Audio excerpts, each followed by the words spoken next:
নমস্কাৰ সকলোকে স্বাগতম জনাইছোঁ মোৰ নতুন এটি মিনি ভ্লগলৈ বুলি।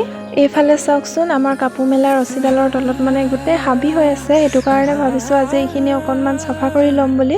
মানে আজি বতৰটো অকণমান ঠাণ্ডা সেইটো কাৰণে ভাবিছোঁ এইখিনি চাফা কৰি ল'ম বুলি। আৰু এইফালে চাওকচোন ধুনীয়াকৈ বতাহো মাৰি আছে। আৰু এইফালে মোৰ ভালদৰে চাফা কৰি হোৱাই নাছিল, চাওকচোন ইমান জোৰকৈ বৰষুণ দি দিলে। অকণমান সময় পাছতে বৰষুণটো এৰিলে আৰু বৰষুণটো এৰাৰ পাছতে মই গ'লোঁ বাৰীৰ ফালে মানে জলকীয়া ছিঙিবলৈ বুলি।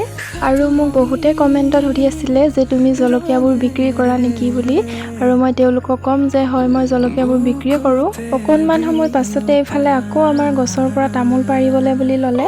আৰু মোৰ কামটো হৈছে তামোল বুটলা, যিটো মই একেবাৰে ভাল নাপাওঁ, কিন্তু কি কৰিব উপায়টো নাই, বুটলিবতো লাগিবই। সেইটো কাৰণে এইফালে মই তামোল বুটলা কামত লাগি গ'লোঁ। আৰু এইফালে মোৰ তামোল বুটলি হোৱাই নাছিল, চাওকচোন আকৌ বৰষুণ দি দিলে। মই পিছে বৰষুণ দিয়াৰ কাৰণে ভালে পাইছোঁ দেই, এইকেইদিন যে যিহে গৰম পৰিছিলে। আৰু অকণমান সময় পাছতে মই তামোলখিনি বুটলি কমপ্লিট কৰিলোঁ। আৰু আজিৰ মিনি ভ্লগটি মানে আকৌ নেক্সট মিনি ভ্লগত আপোনালোকক সকলোকে লগ পাম। বাই।